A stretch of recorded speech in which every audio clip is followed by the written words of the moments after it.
Oh, my bad. Hey, all right, let me go ahead and whatever you just said, Ty, don't do that.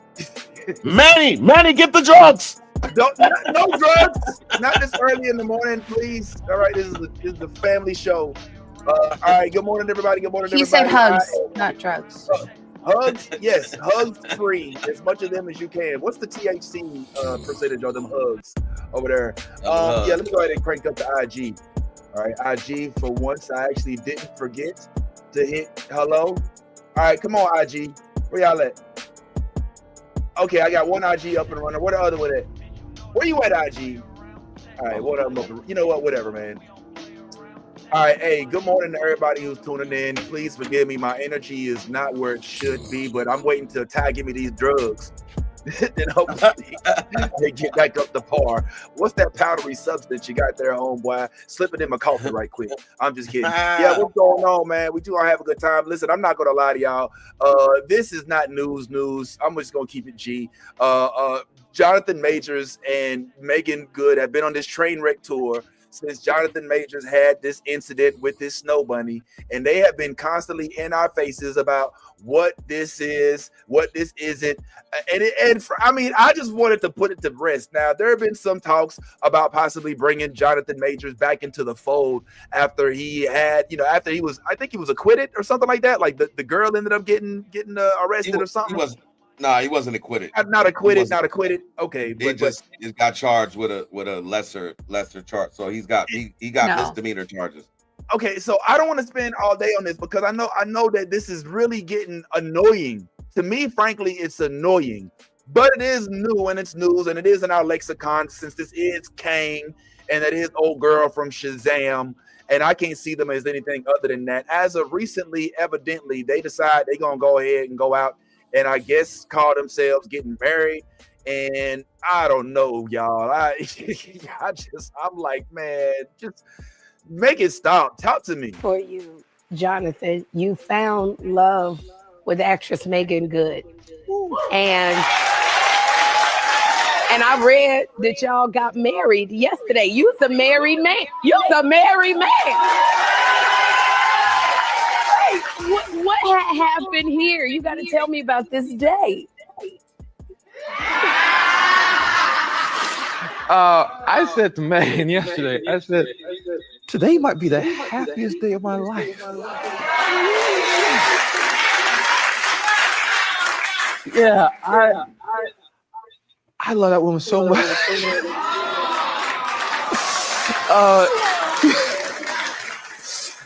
So how did it happen? Well, I asked her father first, right, in Paris, if that was all right.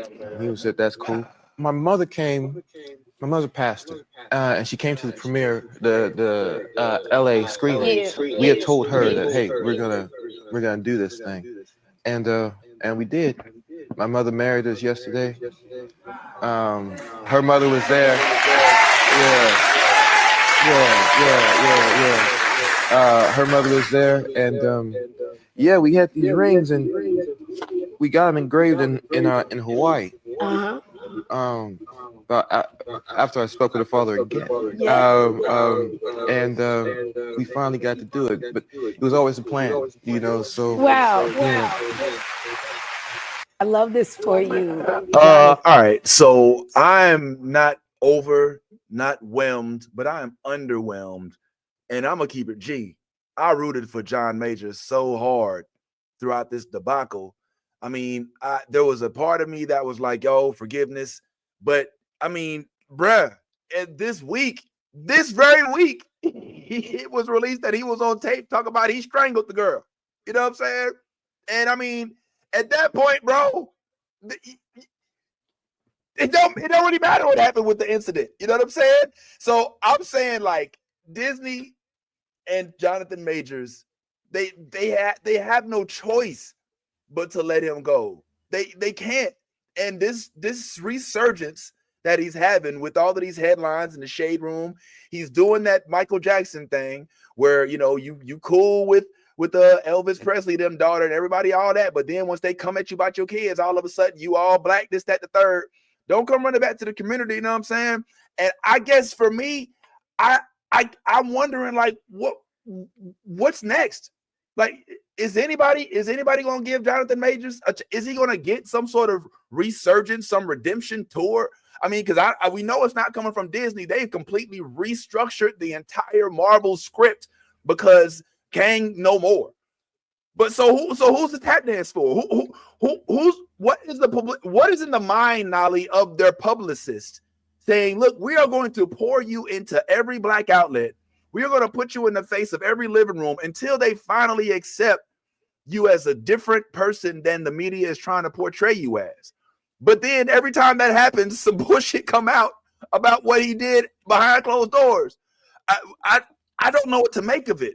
I don't want to spend all day on it, but we have to comment on it. And I'm just wondering, well, we don't have to, but I'm just wondering what you guys is. I gotta get a feeling where Ty is. I know. All right. Well, you know what? That's how Nolly feels. It's like it cancel that.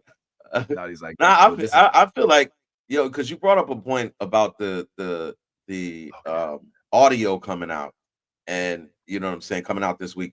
The thing about it is no one, at least no one on this panel is oblivious to the fact that he was guilty. That's that part, regardless of the audio. We already established his guilt. The question is he worthy of retribution? And the answer would be yes.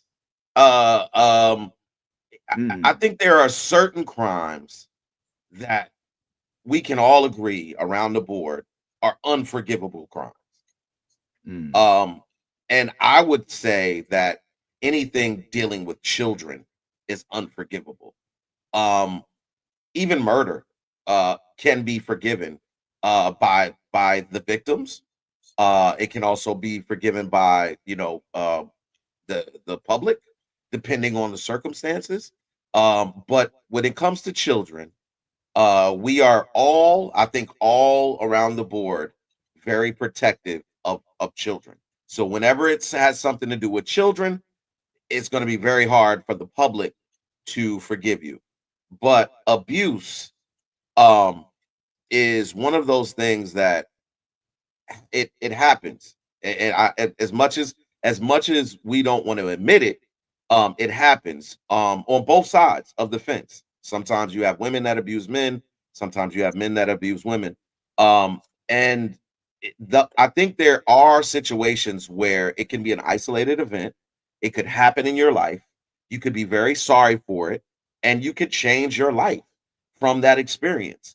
Now, if there is a history of abuse where you have multiple partners that are like, he hit on me or she hit on me or vice versa, then that shows that there is a history of this type of behavior, and it doesn't look like you're willing to change it. It looks like you're willing to cement it, live in it, everything.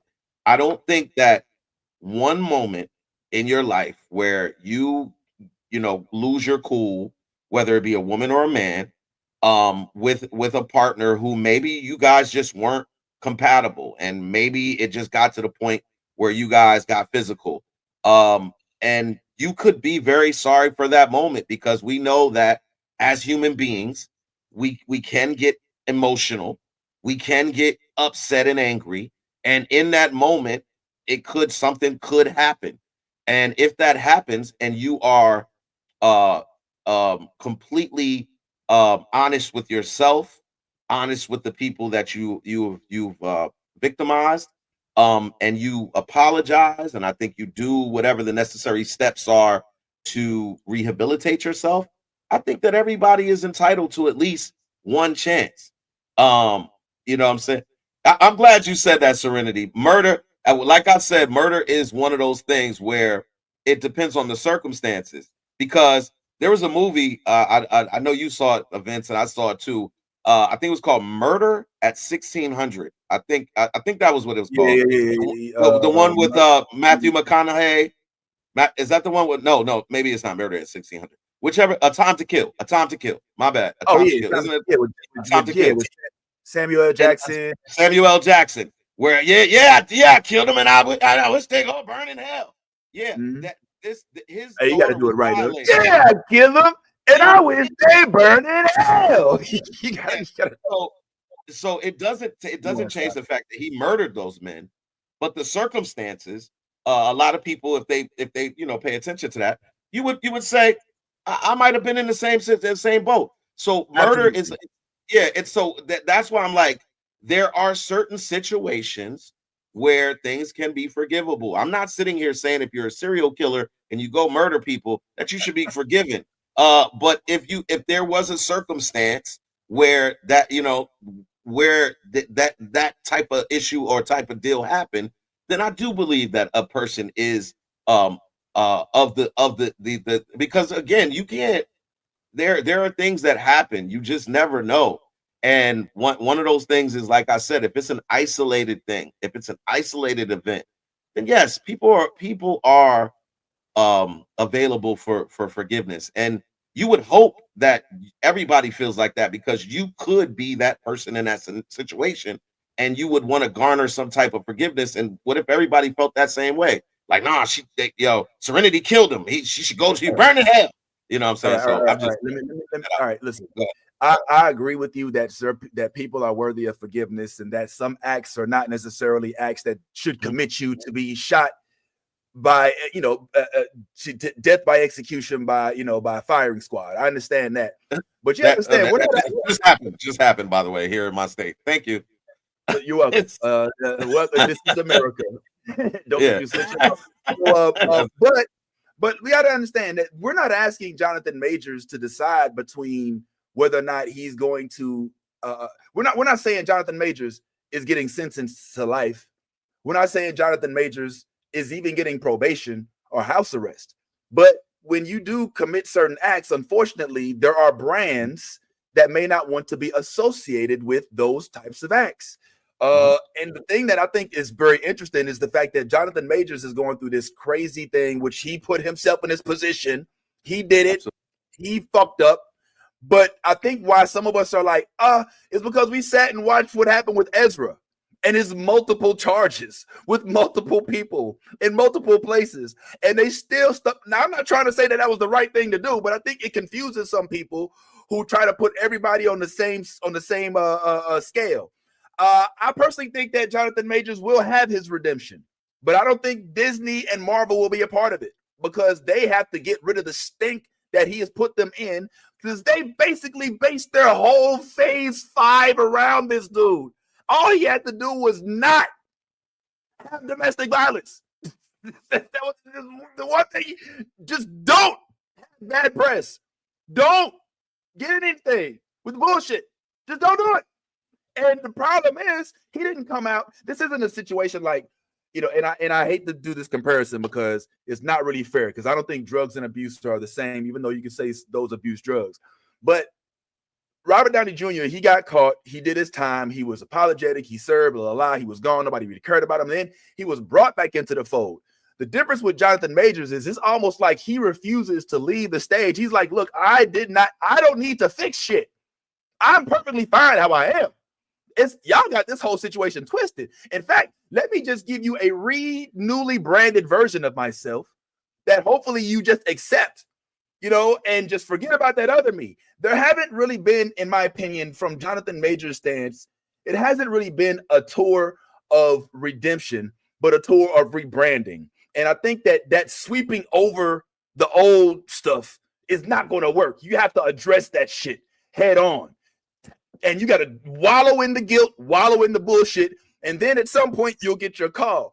I think that they're trying to force this a little bit, as they should. I think I would like to see Meagan speak more than Jonathan, and I just don't feel like this is going to result in the quick, speedy recovery in his Hollywood career that he's evidently shooting for.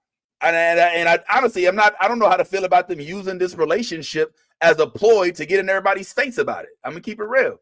I don't know, but that's just me. When you say use the relationship as a ploy, yes. Now initially I do hear Nolly. but I don't I see see. it. Okay, yes. But when you say use the relationship as a ploy, now initially when they started dating, you were avid about the idea that this was all a facade and it was all Yes, just it was absolutely. staged and it was da da da.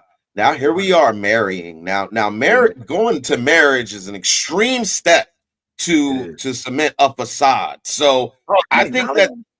I think that these two genuinely fell in love. I think that John, but I think that Jonathan Major, as far as the rebranding goes, I do think that you have a point there, but I don't think that he just like kind of just rolled over it. I don't think that's the case. I think that there were a lot of interviews. He did a whole documentary thing piece on I think Prime it was where he did the interview, which honestly I saw it and it just looked staged. It looked like he acted the whole thing, but Yeah, but that's neither exactly. here nor there. That's neither here nor there. But I think It's that exactly here I and there. well That's well exactly the point. no. Let me finish my point. What I'm saying is that I think ultimately that I don't know how much time you want a person to spend on a negative spot in their life. Like, yes, okay, he maybe didn't give you the apology you were looking for, but he has on multiple platforms not only apologized but also asked for forgiveness from his peers, from the public, and all of the and from the woman that he loves, Megan. So she forgave him. They moved forward. Now here they are married. Now the redemption aspect of it is all going to come from his success, and that is typically how I Hollywood agree. works. So Yes, I agree. right now, this Magazine Dreams debut he is already being talked about for an Oscar nomination. It has not even dropped. The people who have watched it are like, this is one of his best performances, everything like that. The redemption arc comes when he wins the Oscar, if he wins the Oscar. Then all of the sudden, this guy who was at the top of the game and top of the mountain, who fell off the mountain, goes back to the top of the mountain again. Why does he go back to the top of the mountain? Because there are not a lot of male black actors that are at his plateau or his level with acting. And that's That is sad, very but true. it's the truth. It's the truth. So It is true. whether or not Marvel is not dealing with him now, and I said this when all of this stuff popped off, that they would fall back because it's the right thing to do. But when this man's success reaches a plateau again where you can't just um uh not pay attention to what's happening around him, that's when Marvel may become interested again. It's probably not going to be in the next 6 months, might not even be in a year, but give it about 2-3 years and they I don't. might mellow. Yeah, I think they might mellow down and be like, yeah, You know what? There might be some truth to that because uh, I don't think that it's going to be within enough time for Marvel to put them in, put them in anything anywhere as significant as the role that he had. But I do think that he will have a redemption arc.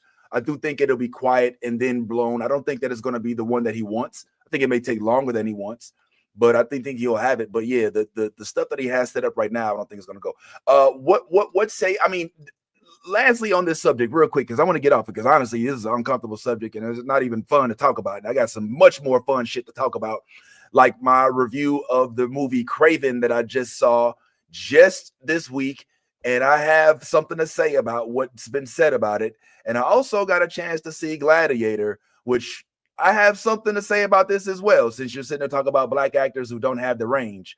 But just to kind of close this part out, when we're talking about them and this actual wedding, let's talk about the actual news that happened. They're saying that they got married, and did you hear the story? He asked his mom to marry him. Like, what is happening? Like, what is this? his Am I mom is a tripping? preacher. His mom's a pastor. But was it sporadic? I'm gonna play this story again because I don't know if you heard, but it sounded like the wedding just happened like out the blue, and he was just like, "Hey, mom, you want to marry us right quick?" Sure. And it just was like a thing. Let me just listen again. For you, Jonathan, you found love with actress Meagan Good, and I read that y'all got married yesterday. You's a married man. You's a married man. What had happened here? You got to tell me about this day. I said to Megan yesterday, I said, today might be the happiest day of my life. Yeah, I love that woman so much. Very Tom Cruise. I'm getting Kate. So how did it happen? Well, I asked her father first, right, in Paris, if that was all right. And he said, that's cool. My mother's a pastor, and she came to the premiere, the LA screening. Yeah. We had told her that, hey, we're gonna do this thing, and we did. My mother married us yesterday. Her mother was there. Yeah. Her mother was there, and we had these rings, and we got them engraved in Hawaii. Uh-huh. Yeah. All right. So it sounded like maybe they did plan it. It was a little bit of planning or whatever. Yeah, but he asked the father. He did it the right way. He asked her father for permission to marry her. He got his mom, who was the pastor, to marry him.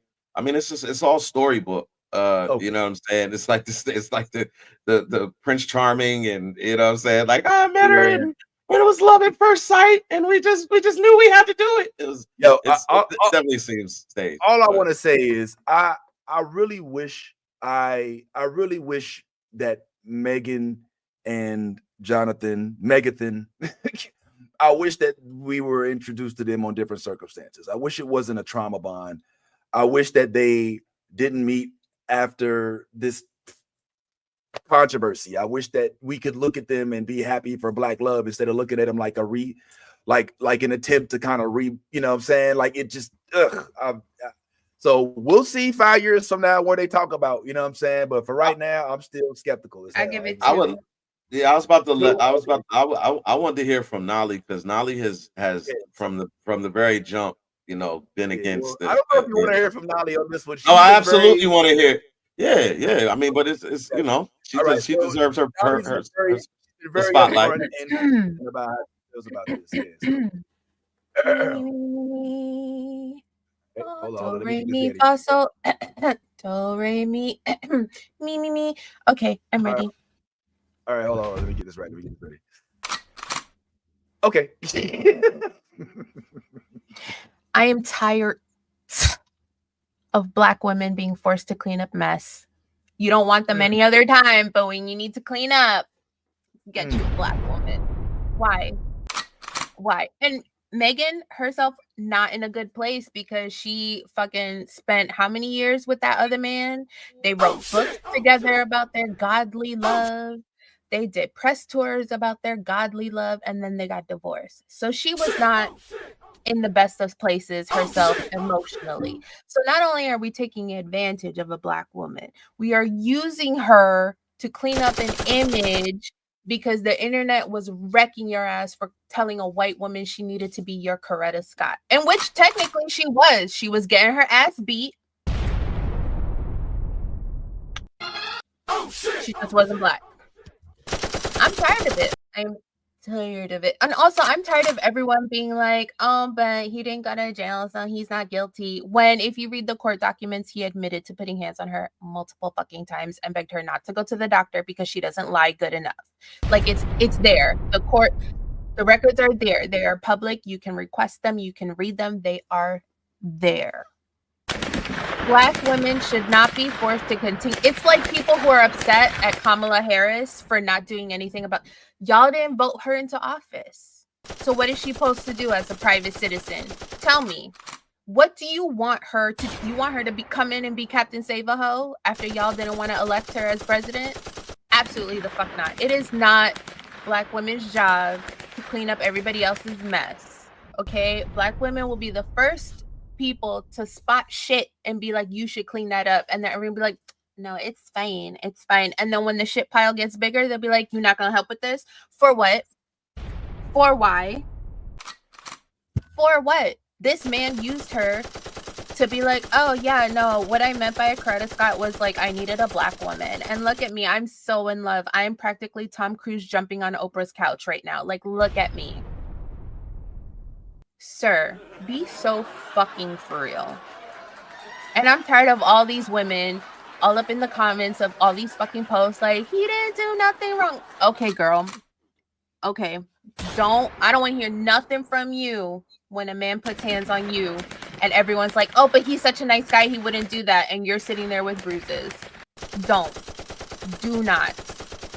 I am tired. I'm tired of this man. I'm tired of hearing about his press tour love. I'm damn sure that prenup probably has a lot of shit in that contract because this marriage is not going to fucking last. And it was all a plan. And when it crumbles, we're going to sit here and be like, okay, great. Can the man act his ass off? Absolutely. Is he also acting his ass off in all these interviews? Abso-fucking-lutely. That man can cry on cue. You think I'm gonna believe anything this piece of shit says on anybody's fucking couch? I would rather have someone pluck my eyelashes out one by one than believe a word out this man's mouth. And I need men to do better to Black women. They do not deserve to be everyone's fucking scapegoat and cleaning crew. It's just not fair.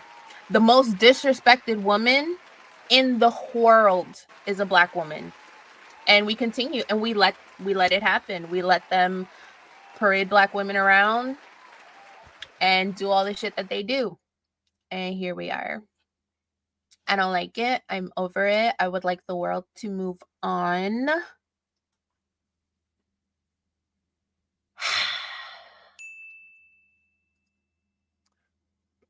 Do you get your answer, Ty? I mean, I knew what the answer was, but my question to Nolly is, how long does he have to go with a clean record of not having abuse before he is eligible for redemption? So my issue with abusers is that too many of them do not do the steps that they need to do in order to help with this, I'm gonna call it a disease, a mental illness, with this issue that they have, that they need to put hands on people. And they'll be like, oh, I haven't done it in years. Like, I'm totally good. You are not. Did you go to therapy? Did you unpack why you are the way that you are? Have you done any healing? No, you have not. And 9 times out of 10, they'll repeat it, but they get better at hiding it. 100%. And I'm talking from personal experience. I'm talking from watching other people go through it. 9 times out of 10, they don't want to do the work to get better. They just get better at lying about it. And so it could happen and we wouldn't know about it. And because that's they kind get of better at hiding it. But that's kind of the point, right? Like right now, we don't know what therapy he's going through. We don't know if he's being counseled. We don't know that because we're not supposed to. It's supposed to be private. But more importantly, the question was, how long does he have to go without doing anything, having any episodes before he is eligible for redemption? To me, never. To Hollywood, because he's a Black man, I'm gonna say maybe like 10-ish years when he gets to like that good Denzel age, and then he pops up in some kind of movie and everyone's like, oh wow, that was great, that was exponential, I love that. I think that's probably like average, because he's not Robert Downey Jr., he's not Brad Pitt. Brad Pitt done beat on Angelina Jolie. There's court documents, there's statements, there's so much proof on it, and that man is acting circles in Hollywood still. But he's white, so he doesn't get the same, it's not the same playing field for him. So I think Jonathan Majors is going to be stuck in this shit for a good maybe half a decade to a full decade before people are like not bringing it up anymore. He's got to find that one role that really sells Hollywood. I think that we should stop trying to bend over backwards to revive folks who have shown the sides of them that may not necessarily jive well with the public, and start lifting up those who have gone without those issues in the public. Jonathan Majors is a phenomenal actor, but he's literally one dude. It's a damn shame. He's one dude, you know. And if we're saying that we can't get by in the Black community without one dude having some turmoil and then going through it for the years and maybe not having access to possibly one of the biggest promotional marketing outlets in Disney, but still having complete freedom to walk amongst the streets, to make your own projects, as we see him promoting right now. The man ain't in jail. He can still have a career. I think we're just sad because it's not going to be with, I don't want to say sad, but we wish that the circumstances hadn't led. We wish he didn't put us in this position to have to now reimagine what Marvel has to do. Because we get so few of us that are good, that are great, that set the standard for what shit should be. Like, they set the standard for, if you give us chances, this is the shit that we could fucking do. We could be up there with you. We could beat the Marlon Brandos. Like, we could give you our versions of all these greats. Yeah. That's the same. But so few of us get that fucking opportunity, and then to fuck it up makes me mad. But also, I do want to address something because I keep seeing it pop up. Okay. So I'm gonna say this. My stance is abusers fucking suck. They suck dick. And also his ex is an asshole because she also did put hands on him as well. So they are both toxic as fuck.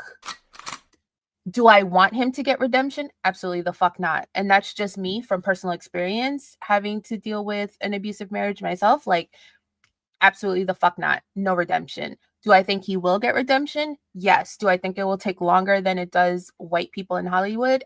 Absolutely. Him being with Meagan Good, it shouldn't be a problem. But the fact that he used him being with a Black woman as his press redemption tour so soon after the shit popped up, like, he didn't even wait a second. Right. He showed up with her in court. Like, my guy, your PR person quit because we could tell. We could tell that person quit because you did not even, you're supposed to let it breathe. Yeah. Then you do your redemption tour. But he was immediately like, yeah, I know I called this white woman my Coretta Scott King, but here's a Black woman instead. Look at me. I'm doing so well. Exactly. Yeah. So I think Nolly's been very all clear of it is problematic the whole time. And I gotta also say, Nolly, I can't speak to your experience, so I don't want to shun it at all. So I stand with you and how you feel on it. I don't there's other dudes, man. You had a chance. And I look at it, I'm gonna say this last thing I'm gonna say this last thing. All right. When we go to interview for a job, right? Back when we were, well, let me not say that. For those of us that interview, you know, if you've ever interviewed for a job, right, then you present your best presentation to whomever it is your employer is going to be, right? Absolutely. And they normally have a list, an array of candidates for that position, right? Mm-hmm. And they get to choose from the strengths and weaknesses of those candidates. And at some point in time, the employer is going to get two very similar candidates. You know what I'm saying? And he's going to have to decide which of these he wants to not only work with him, but represent his company. One of those may be very qualified, but they might have a little bit of a stain on their record. It's been expunged. They did community service. It's adjudication withheld, all the good stuff. But the other person, same exact career, same exact credentials, without that. Who gets the job? 9 times out of 10, they're going with the least hazardous option. And I think that that's what Jonathan Majors doesn't realize. He's put himself in the category of a list of folks who can be removed from consideration because of the history that he's now put in his brand. All of that stuff. Look, bro, you're not going to ever in your life get a record or story from my wife or kids that I put my hands on them, it will never happen. Or anybody. It will never, ever happen. Because I never will. Nor will I ever consider it. And so for those who think they can do things in closed doors and then they come to light, even if the girl is guilty or whatever, I'm just saying, man, this is the decision that at some point in time was made that now chickens do come home to roost. So good luck to you, bro. I do think he's going to have some good, successful projects, but it's a tough one to deal with when, especially in this post-Me Too era, when, you know, a lot of stuff's coming to light. It's not a good look. But I just say this, Vince. We like as much as I support both of y'all and don't want to invalidate anything that y'all are saying. We as human beings are not infallible. So the idea that one decision can represent your entire lifespan is just crazy to me. Like that, because again, I'm a full disclosure. I was in a toxic relationship before. A very Vince knows exactly who I'm talking about. I was in extreme toxic relationship where I was the abused. You know what I'm saying? Like every day, just coming in the house was tension. You know what I'm saying? But I found within myself to forgive that person, and they're a better person as you know moving forward. It just didn't work out with me and them. Like it was sometimes that you opposites don't necessarily attract all the time. It's not always the case. And you can have instances where a very bad relationship can cause you to make bad decisions. And I don't think anyone in this world is without fault in some way, shape, or form. Some mistakes are magnified on different aspects and different levels than others, but we are all capable of making mistakes and finding redemption. We all are. So I just want to put that out there, man. That's the last thing. All right, I'm sorry. I don't, I wasn't laughing at you. I was laughing at Skylar's comment. He said he was in a toxic relationship with Krispy Kreme. Sorry. I hope you got out of that, bro. I wouldn't wish that on anybody. Yeah, what's going on, Nolly, please? And I didn't mean for this to go this long, by the way. Okay, so I'm gonna address this. Abuse is abuse. Assault is assault. It's not just against women, because plenty of men get abused and they don't speak up about it because we are not as kind and forgiving and empathetic towards men when they go through these situations, because things like toxic masculinity, we're like, oh, just be a man up about it. Like, no, men can absolutely get abused, but it's not for me to forgive someone else's abuser. So if his ex wants to forgive him, that is totally fine. I have forgiven my ex. Have I forgotten? Absolutely the fuck not. Not forgotten. But I've forgiven just for my peace of mind so that I can move on and I can work on my healing. My thing is, and I totally agree with Ty, humans, we are not perfect. Everyone, absolutely everyone and anyone is capable of making a mistake. Anyone and everyone is capable of being caught in a situation where their backs are against the wall and their only reaction is to lash out in a way that's not the best reaction to have. The problem is being Black in a public space. It's hard because not only do we have to be good, but we have to be 10 times better than everyone else just because we're Black. And that's where the issue is. We're put on these impossible pedestals and standards to live up to because we are always viewed as less than. Therefore, we have to work 20, 30, 40, 50 times harder than little Bobby Jean down the street because we're not afforded the same privilege, there are so many actors that I'm like, my cousin who's mute could act circles around you right now. What are you doing in this show? But because they knew a guy who knew a guy, or they're blonde hair, blue eyed, they get the role. So to be Black in the Hollywood space is hard enough. Right. So we have to meet these impossible standards in order to get anywhere, to go any place with it. I would like to That's use what as sucks about exhibit. it. Excuse me. I would like to use. Sir, is there a fire in your home, sir? The house is on fire. Wow, you should call 911. Stop, drop, and roll, Vince. Stop, drop, and roll. And remember, kids, only you can prevent forest fires because we have defunded the National Park Department. I would like to say as Exhibit A with regard to Nolly's statement. I would like to point to one Queen Ramonda, who acted her ass off for not only herself but also for the movie and the spirit of Chadwick Boseman. Held down a whole entire role, learned a new accent, did all kinds of emotions, and yet had to sit second fiddle to somebody who had basically the role of a henchman. Had 10, like barely 10 fucking lines, and that's a great fucking movie. Don't get me wrong, it is a beautiful movie. Good job. And yeah, and this ain't but her role was she didn't contribute nothing. Her role was not deserving of no fucking Oscar. Correct. And I'm gonna keep it real. That shows that you saying the truth. But I will say that movie got a lot of accolades, everything, everywhere, all at once. So did Black Panther, too. One movie that did not garner a lot of accolades. A great segue. Was a movie named Craven, and I wanted to take just a moment to speak to you about my Craven watching experience from this week, because I was given the opportunity to watch Craven, and this is Vince's 2 cents incoming segment at some point in time. I got to get a graphic for that. This is 2 cents. Like that. That's not a bad idea. On the way. All right. So as you all know, I'm a Spider-Man head. All right. It's literally, you want to see my drawers right quick? Sir, this is a family show. We do not want to see your Spider-Man head. Whoa. No one's trying to see the except. Let's move on. It was like, I'm a Spider-Man head. You want to see my drawers? Like, what are we doing?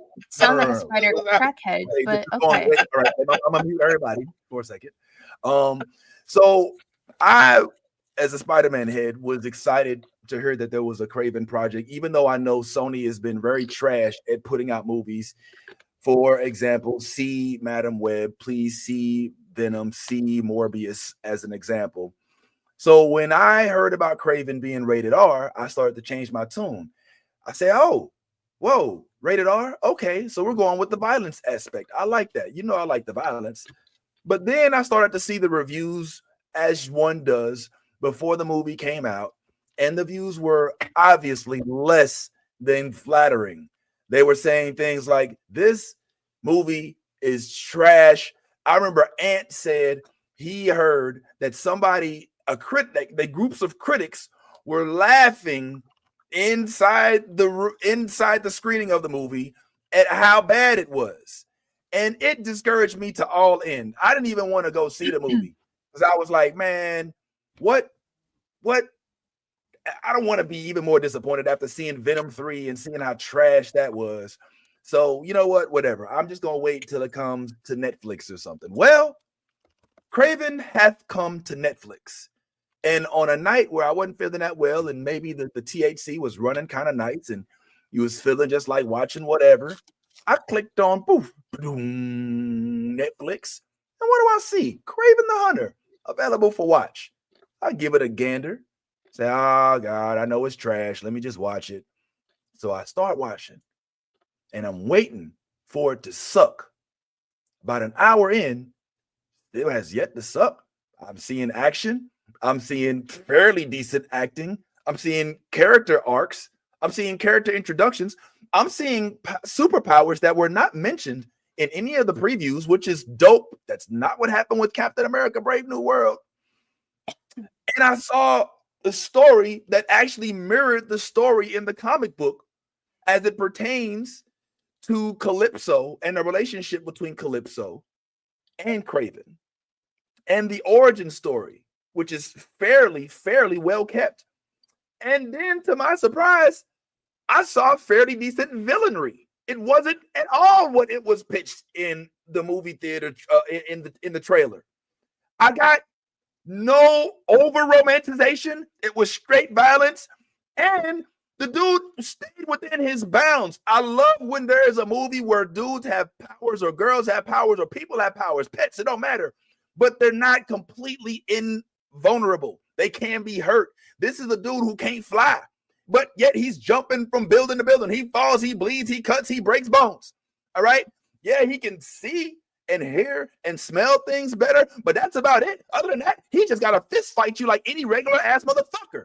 And for that, he does. And he will fight you fair or not. He will come stab you in your eye bone, which he did. So motherfucker, this goddamn shit went into a whole goddamn undercover operation as Craven crawls up these walls and shit. And he's doing shit just because he feels he's a mercenary. There's no good. He's not doing this for the greater good of the whole. Like, he really literally is just doing it for personal gain, which makes it even better. He's not trying to save the world. It's down to earth realistic. I am here to say this movie right here was given a bad rap, and this shit deserves a second watch. If you got Netflix, if you skipped it, I'm saying watch it without the bias. Is it the best movie? Hell no. Is it anywhere close to anything in the MCU? Fuck no. But this may just be one of Sony's best villain productions, and that's not saying a lot because, frankly, all of them have been trash. So it don't say too much that I'm saying that this one may just not have been trash. What say you, my friend? I know somebody on the panel disagree, so go ahead and let me know how wrong I am. Said this to you before we started the show. I think you have to take it from what critics' job is. A critic's job is to critique. And a lot of times when they go to these movies, that is their focus, on critiquing the movie, not so much watching the movie for the entertainment value. It's more just like, I'm looking for anything that I can write bad about this movie or good about this movie. I think that having a one-off, like one opportunity to see the movie, and on your first time seeing the movie, most people are going to say the same thing. They're going to say it's trash. I've had I don't know if I could call it the pleasure or whatever, of seeing this movie a multitude of times. And most of those times I fell asleep. Now, when I finally did get a chance to watch the movie fully through without falling asleep, it wasn't bad. It wasn't as bad as critics said. It wasn't as bad as maybe even the comments are saying. But it's not what Vince is saying is he's not saying that the movie is a great movie. He's just saying that the movie's not as bad as people say it is.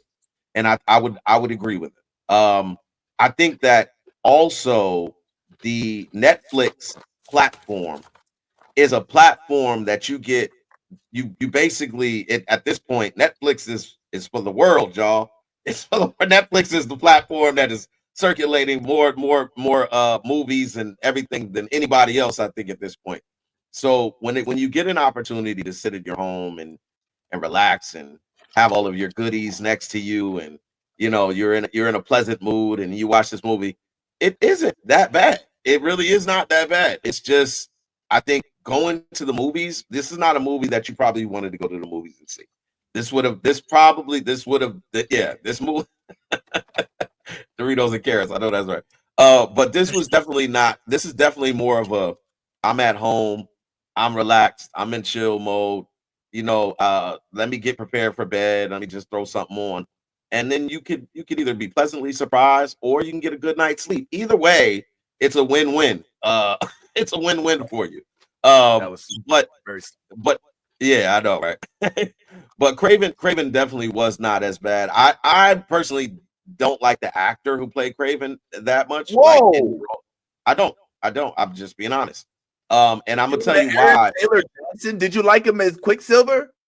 Well, I mean, he was. Did you like him as Kick-Ass?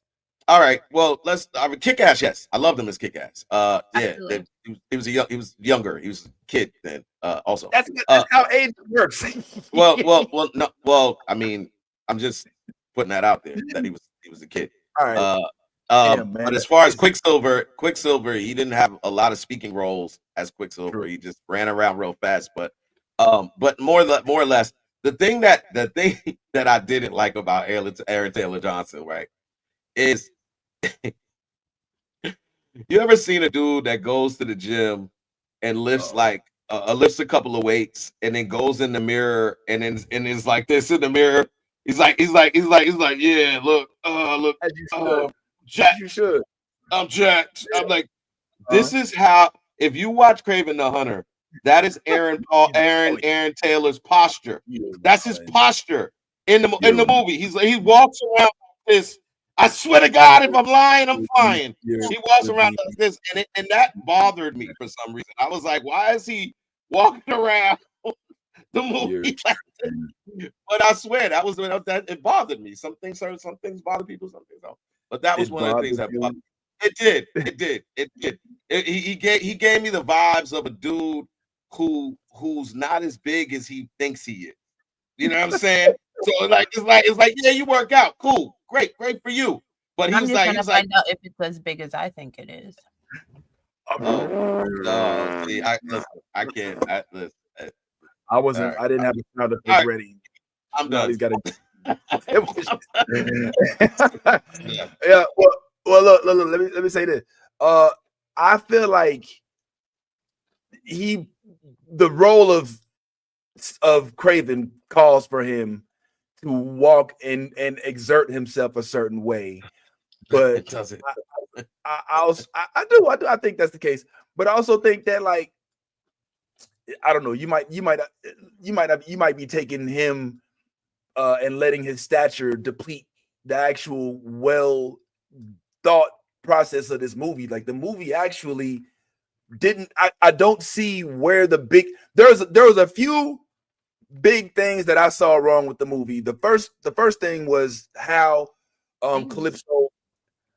It's just that how Calypso and he came into contact. I didn't like that. I thought that was real cheesy. But suspend reality for just a moment and whatever. Outside of that,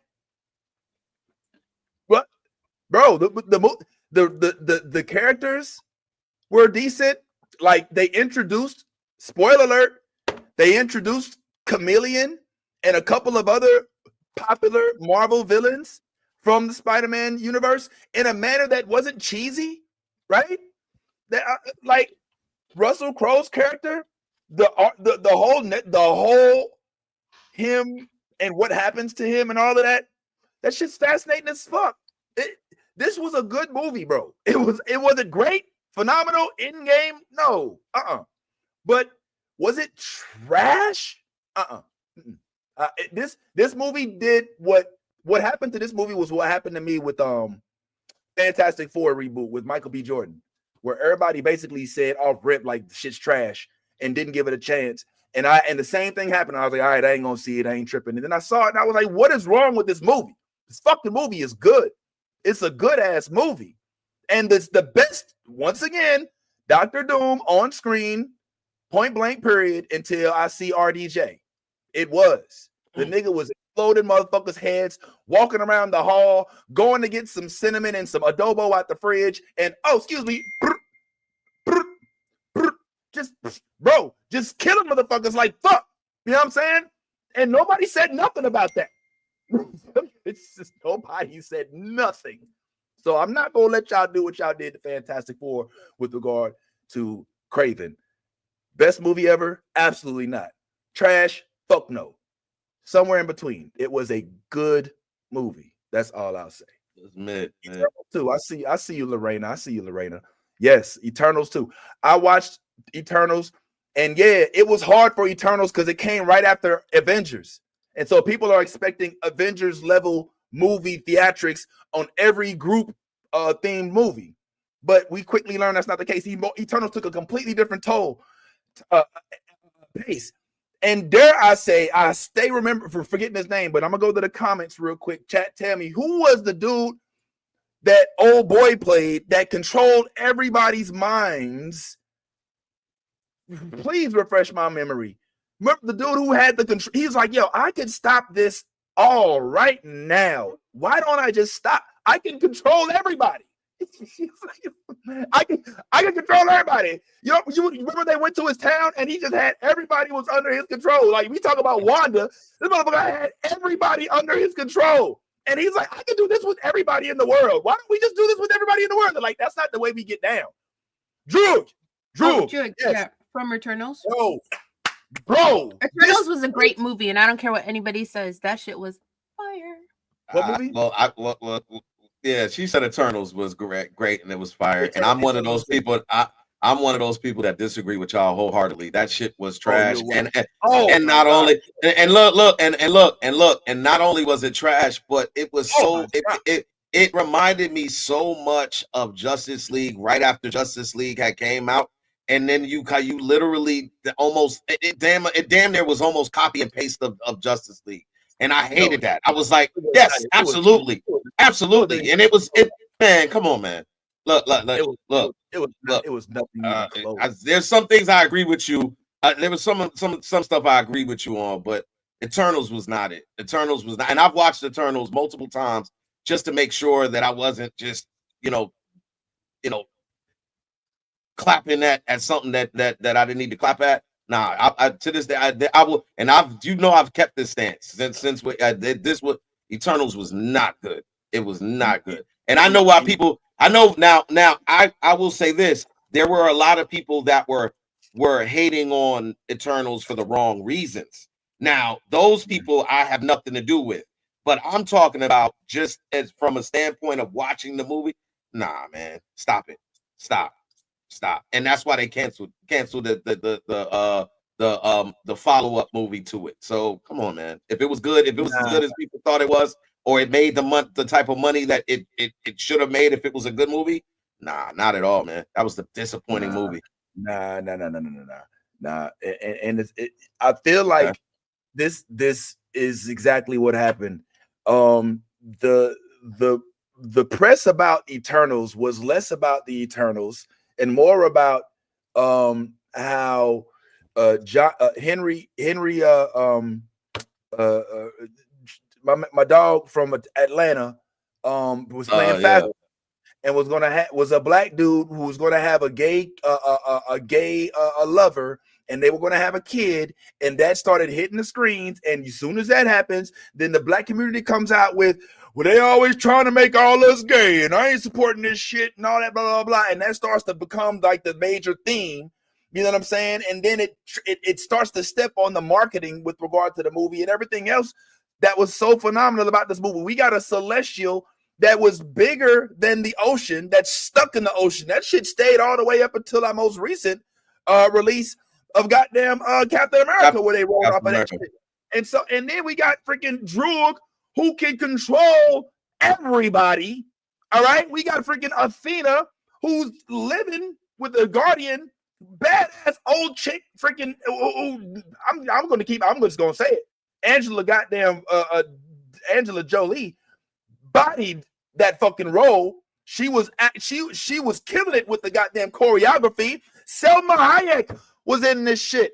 Like, yo, people overlooked all of the dope shit that happened because of some themes that happened throughout the movie. So yeah, I do think that it was like bombed. I think that it was hate bombed.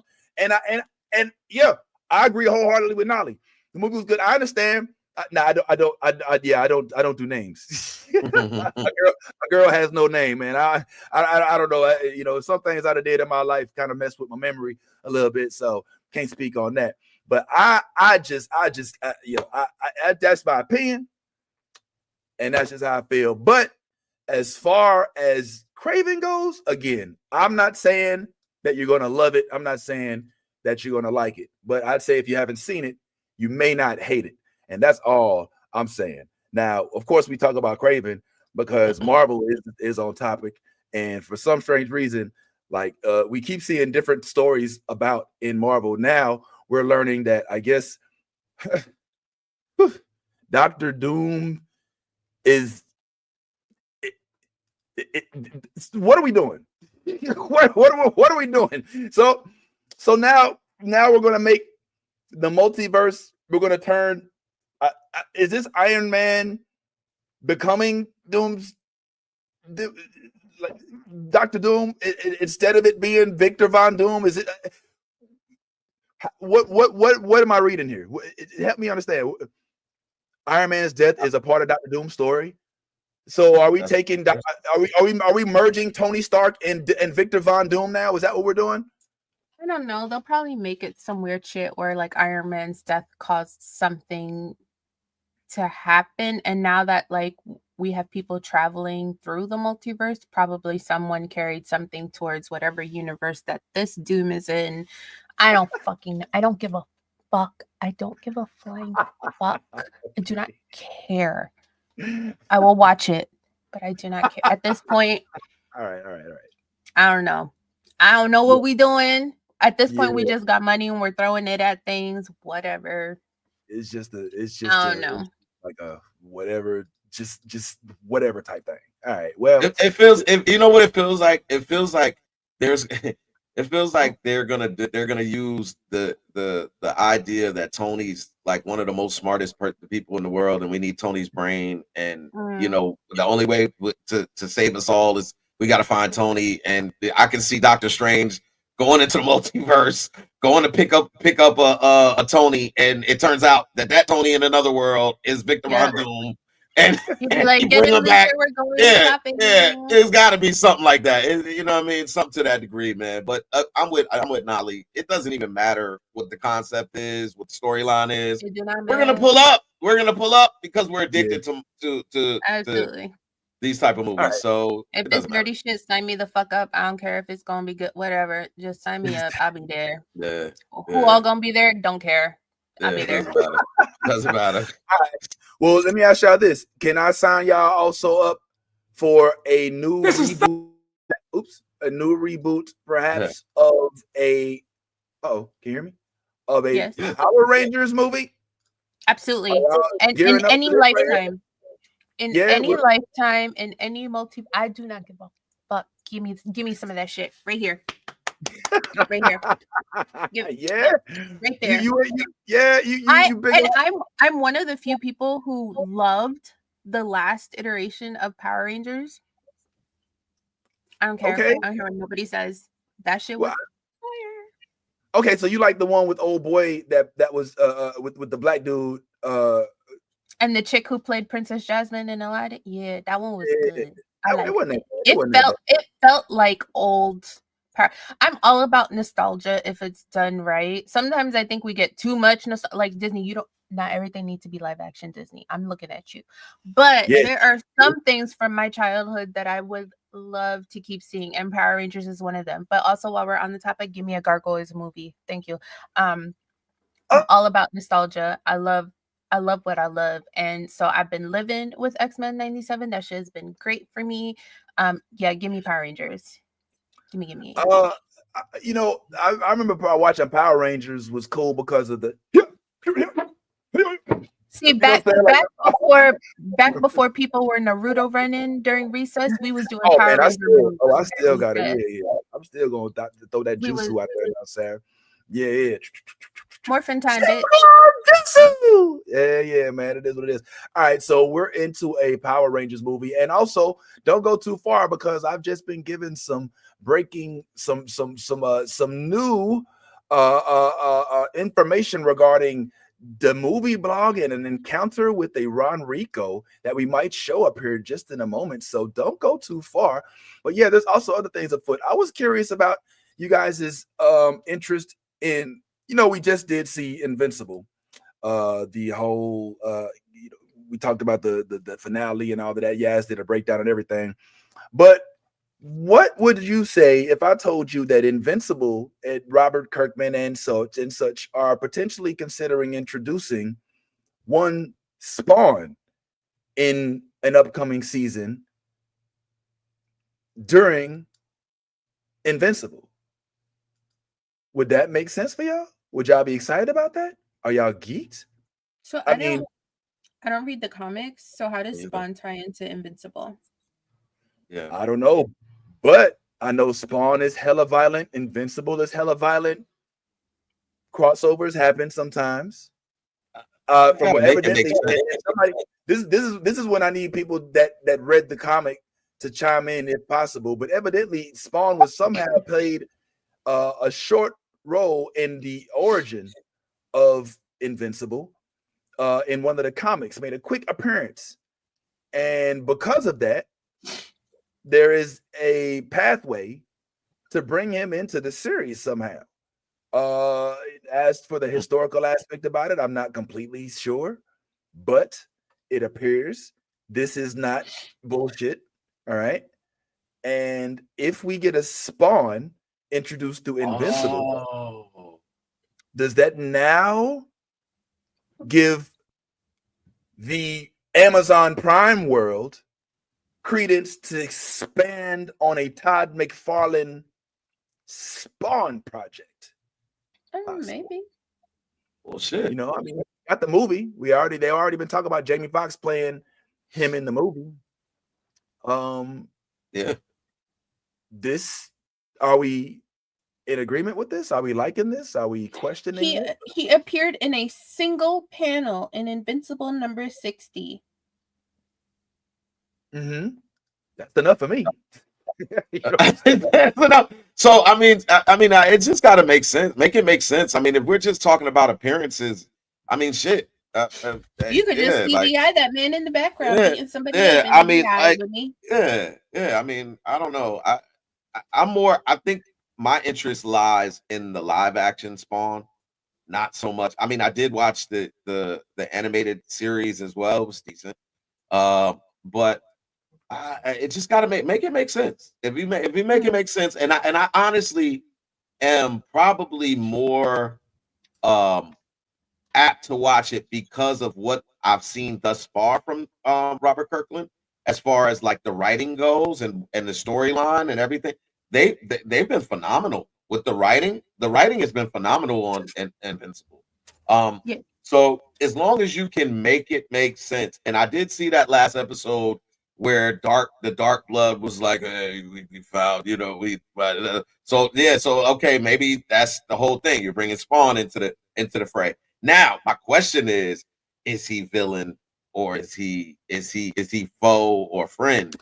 And if he's foe, and then like, how does that play out? You know what I mean? How does that play out with Invincible and Spawn being foes? I think he's from what Google's telling me. Yeah. That he's fighting in a war on the side of Invincible. Girl, I don't know. I don't be reading. But I mean, you know, that now brings us into the demon realm, and I thought it was all about the Viltrumites, and now we're going demons. Like, all right, well, I don't know. I feel like that's probably just a rumor.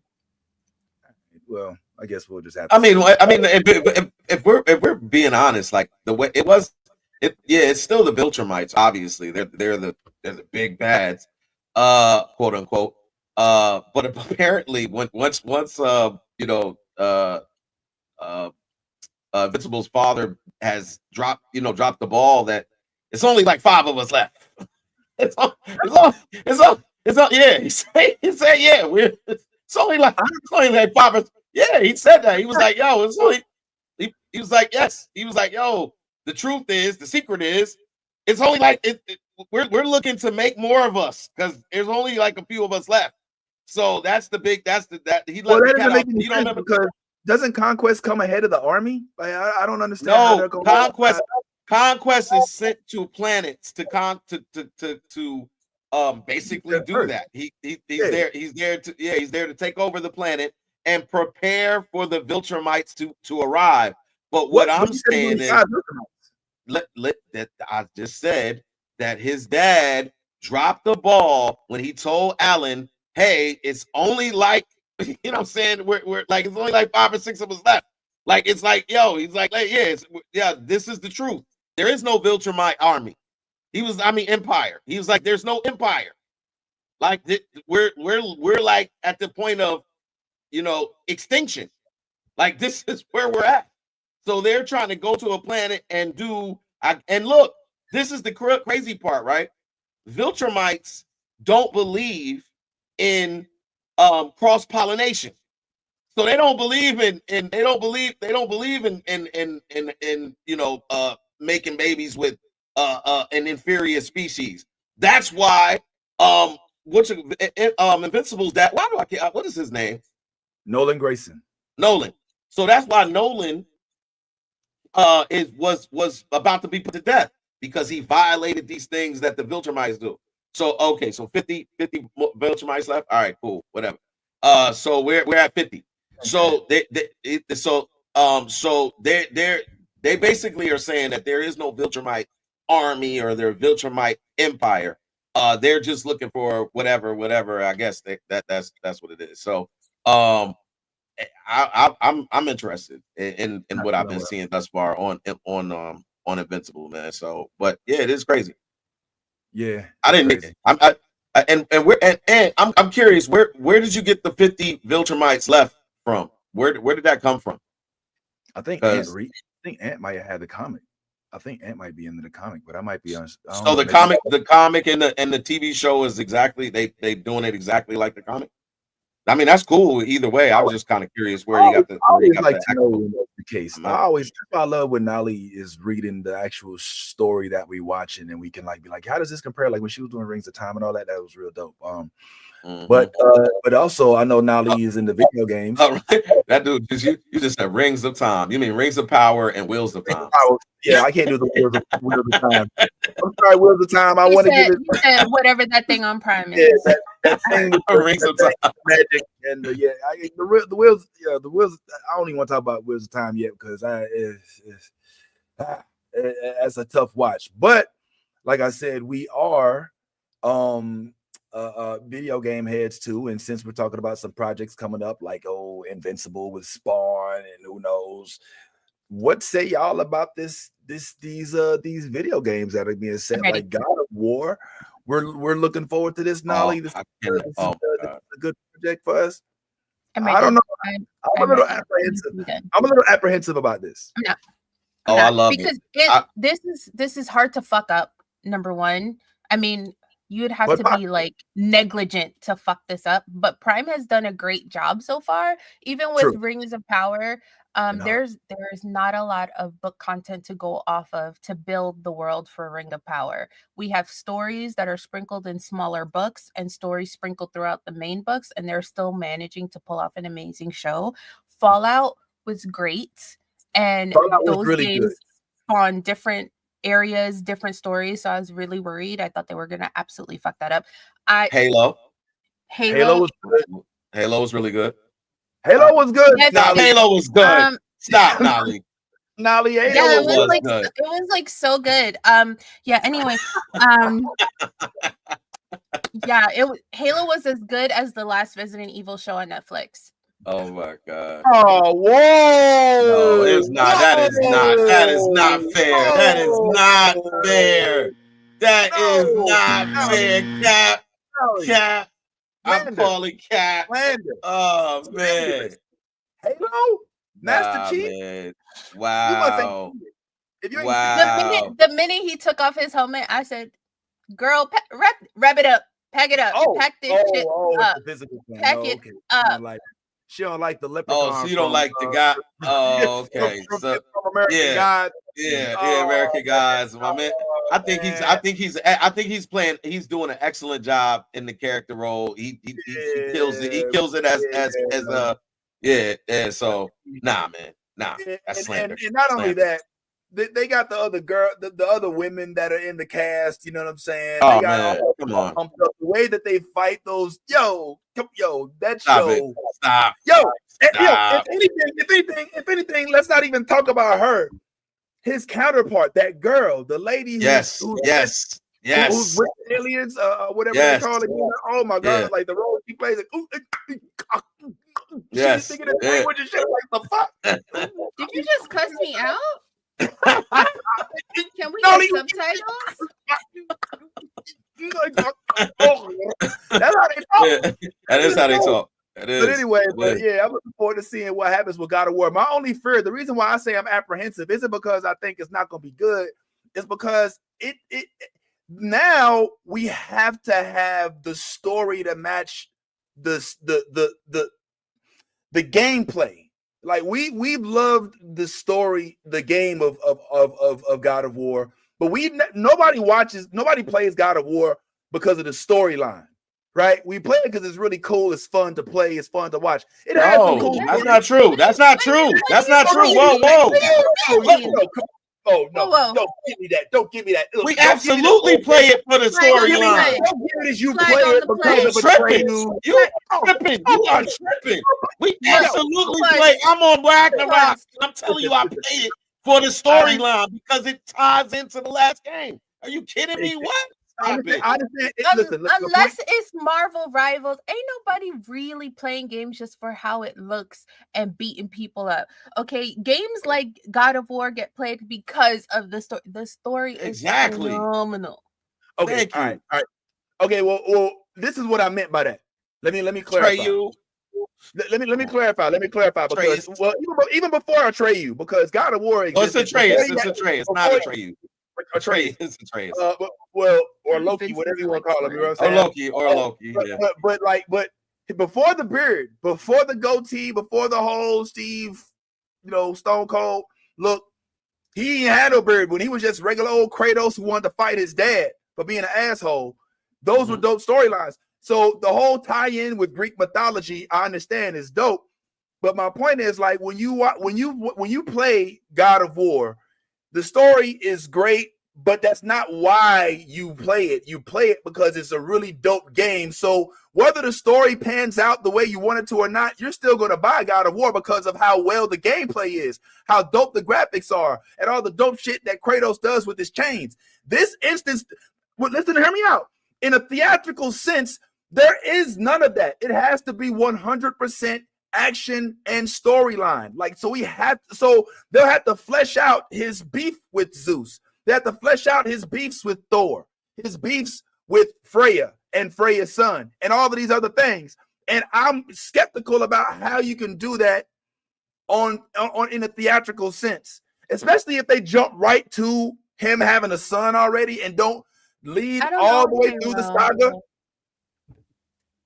Like, it has to be story-based. Yeah, I think they'll follow story because it's a TV show, so we have time.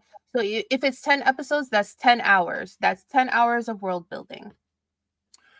And to your point, Vince, on the initial, I get what you're saying. On the initial rollout of a game, then yes, gameplay is what is going to drive the player. But once you get immersed in the gameplay and then the story unfolds, you get caught up in the story, especially when they continuation the story onto the next game. And that's exactly what God of War has done. They literally continue each storyline from the last story that was on the previous game. God of War Ragnarok literally took off right where it left off on God of War 3. So my whole thing is, I have every time I play the game and I'm literally watching the cutscenes and they're going through the story. Every single time, all I'm saying is, I want a movie. I want a TV show. I want a live action. Kratos is a badass. Kratos is a badass, bro. And I can see him on screen just fucking shit up for the first. And after he has a child and all of that kind of stuff, he kind of, and that's what I've liked about the story. You go from raging Kratos to the father Kratos. So there's an arc that we're following, and I swear to God, if they do this right, this will be one of the best TV series that has been on TV. All right. Well, listen, they got some. They definitely. I just wonder if they're going to honor the OG Kratos. Remember, they had Kratos.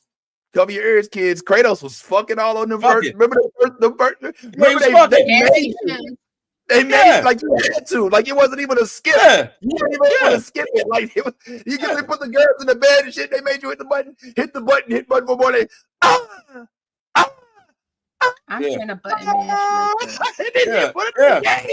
was like, this is PlayStation 1. Like, what are we doing? Look, hey, the creators had a balance there, bro. Like, you can't rage all the time. If you No. your head will You need explode. skates. Your head will literally explode from raging all the time. You have to have a release. And they made sure that Kratos on every few levels had a release. And like that's balance. Oh, yeah. That is good writing. That is great balance. And again, I'm telling you, when I watch my lips, bro, this will be one of the best series. I don't know if you remember this. I don't know if anybody on remembers Spartacus, Blood and Sands. I don't know if y'all remember that and how the impact that it had when it came out. That was a Gladiator series. It was phenomenal. I watched the whole series. That was one of the best series on TV. Not only was it the best series on TV, but when it came out, it was like the number one. It was like the number one series for a while. So that's what I'm telling you. Like, this has the potential to be that. It has the same potential to be something like that. So yeah, God of War would be great, man. Come on, man. Come on. I mean, it just got to be great first. It can't be great just because we think it's gonna be great. Like, I just think it's a hard storyline. Can you already envision? Like, it's hard for me to envision. Yes. Somebody using what do they call them? The blades, the chaos blades, the chaos blades, the chaos. Yeah, like, imagine how sick one has to be to twirl that shit the way it does. I can imagine it because you see the effects on Rings of Power. Okay, they got the budget; they can do it. First of all, I don't have to imagine. I don't even have to imagine. All you got to do is bring in any martial arts experts that use the things that I've seen in all of the martial, because they got these blades that I don't know what it's called. If anybody like old girl in Kill Bill. Remember old girl in Kill Bill? Yes, they have those. So yes, can I imagine? No, I've seen how they look on screen, so I don't need to imagine. So my point is the whole thing that's going to make this great, if they do it right, is going to be the sceneries. It's going to be the layouts of where they are. When you see the vastness of the world that encompasses Kratos, because that's when you're playing the game and you go into a region and you looking over a hilltop and you see all of the stuff out in the thing. It's beautiful. It's like it goes along with the game. So if you're going to do a series, you need to have the same type of layout. Remember, we're talking about gods here. Like Kratos is a god. You know what I'm saying? Zeus is a god.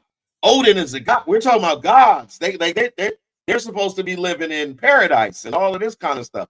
So I like the trolls, goblins, all of that. You're getting Rings of Power times 10. With action sequences. All right. Well, we'll see how that goes. All right, before we queue up Ant and his magical Hollywood tour, where he looks like he met, or at least came into he breathed the same air of Tyler Perry, from what I'm mistaken, right? Did I have that right? Who? Ant did. Oh, okay. You see? We finna go through the whole thing. Thanks, Ant. Appreciate it. Ant sent me the video. I think this might be exclusive. He might have posted it already. I'm not sure. But yeah, Ant had a magical tour out in at I think this might have been either in Atlanta or in Hollywood. I can't remember. But where he had an opportunity to come within breathing distance and smelt the breath of Queen Perry. Hold on, Mr. Perry, Miss of Tyler Perry. Shall I say? Let me stop doing that because I don't want us to get all fucked up. Like, we trying to get this man to make movies and stuff, and I'm sitting there making fun, and I don't mean to do all that. But yeah, he did his little thing. Before we get into some of that and share the actual experience with Ron Rico and all of them, something came to my attention. Now, you know, I love me a good old Mortal Kombat game, and you heard they got a whole movie coming out now. But tell me if you recognize this person. Oh, that's Kevin Sorbo, right? Kevin, where? In the background? No, in the front. No, not at all. No, sir. That's a failed attempt. No, sir. Keep trying. The guy in the front. The white guy. No, still. I'll give you a hint. He's one of the boys, if I'm not mistaken. I know who it is, but I want to give Ty a moment. Yeah, come on, Ty. What's going on? I mean, but I thought that's his name though, Kevin Sorbo. No, that's Kevin Sorbo is the man who played Hercules on TV. Yeah. Oh yeah, and that's that is him. That is him. Yeah, that is the boys guy. I thought that was his name though, but yeah. All right, so yeah, you close. Come on, man. You got this. It's in there. Come on. Come on. Think. I don't know his real name. Lord of the Rings. Lord of the Rings. Oh, he was so good in. He was in Lord of the Rings. He was the blonde elf. The blonde elf that dies at he wasn't an elf. Nah, he wasn't. Not an elf. He was one of the horsemen guy. He was from Rohan. He was from Rohan. Yeah. The blonde. Yes, he was from one of the boys. Come on, man. Come on, man. One of the boys. A breach. What's the name? Breacher. What was the name? Butcher. Butcher. Star Trek. Scotty. Oh, that's right. His name was. What is his name? What is his name though? Kevin. Is it Kevin? Kevin. It's Carl. No, it's not Carl. Carl Urban. Carl Urban, right? Carl Urban. Yes. God damn, bro. Carl Urban. Hey, man. You gotta get a take Carl Urban. Look, man. Hey, man. I won't say all white people look alike. I will not do that. That's not what I'm saying. That's not what I'm saying. I know that your boy Butcher. What a country Oh man, I still I ain't gonna lie. One of my favorite roles of his, he played in this movie called Riddick, Chronicles of Riddick. He did. But also he killed that Scotty role and we go down in space. It's deep. Yes. It's the bowels of death, endless death everywhere you look. A slight crack in the window and we're out in boundless. It's like So yeah, I fucks with Carl Urban. But to see him in Mortal Kombat as Johnny Scotty, no, he didn't play Scotty. He played Dr. McCoy. Dr. McCoy. Yeah, not Scotty. My apologies.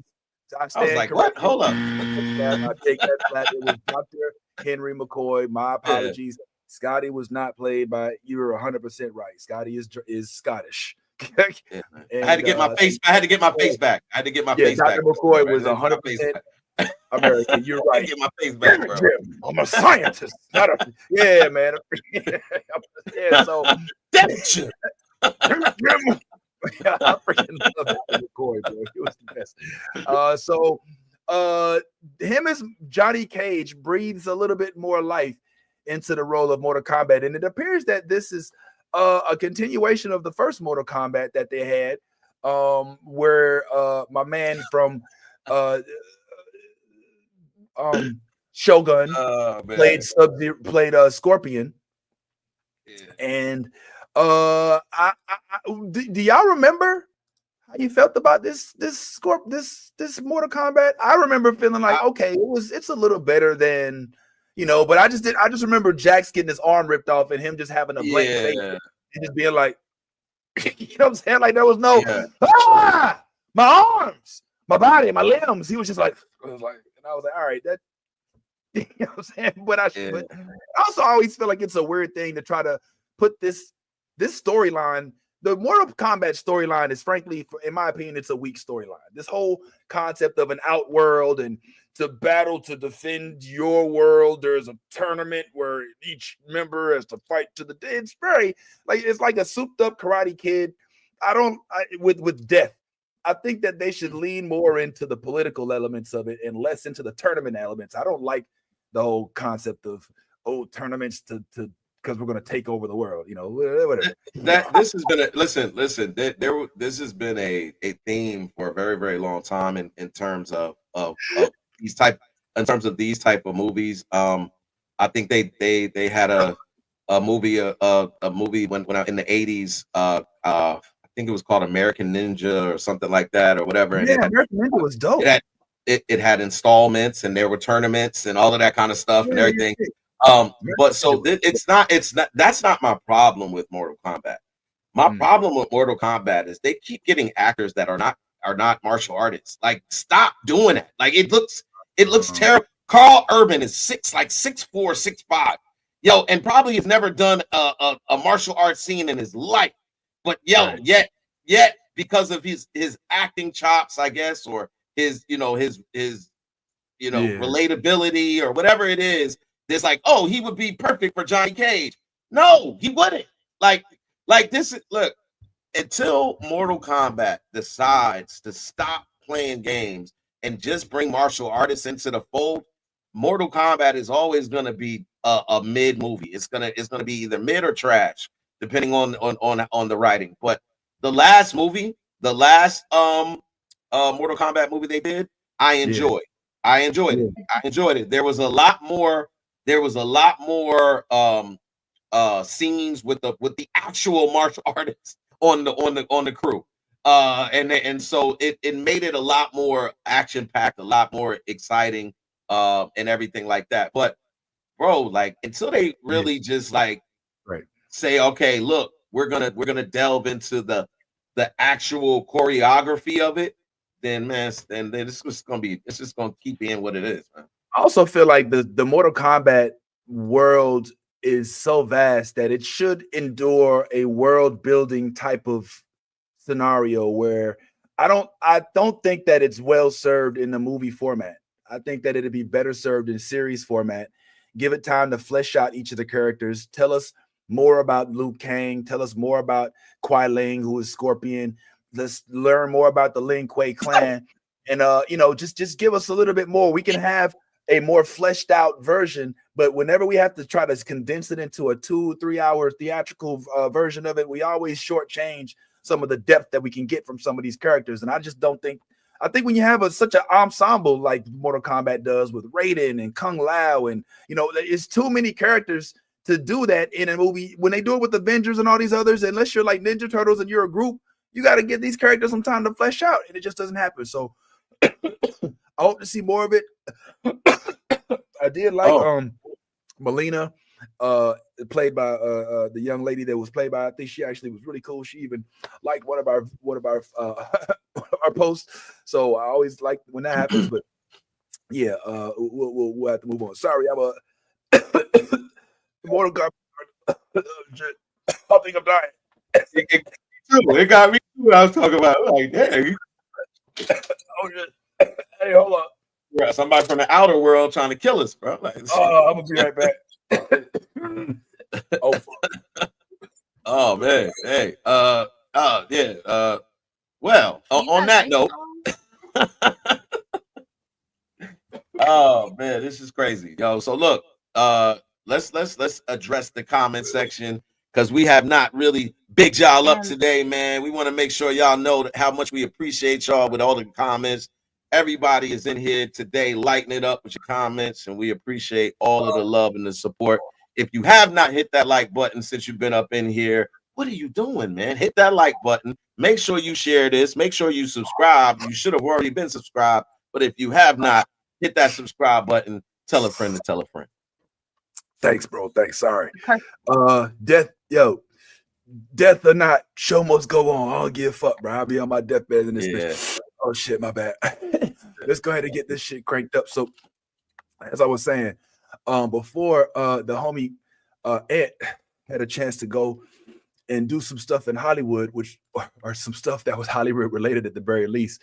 And we thought we'd share some of this with you. I think he's going to share just a little sneak preview. For those of y'all that are tuned into the movie blog, you'll know that I think this upcoming Monday is going to have a show. Bro, just share the damn. Let us watch it, bro. You about to die trying to tell us about it, bro. Some stuff where he was, like I said, he was breathing the same air as Tyler Perry and doing a bunch of real cool stuff. So, without further ado, if I can, man, let me go ahead and see if I can play. This is unseen footage thus far. So let me go ahead and share with y'all what my man's giving us the opportunity to get a sneak peek at. I tell you, here is none other than the movie blogs.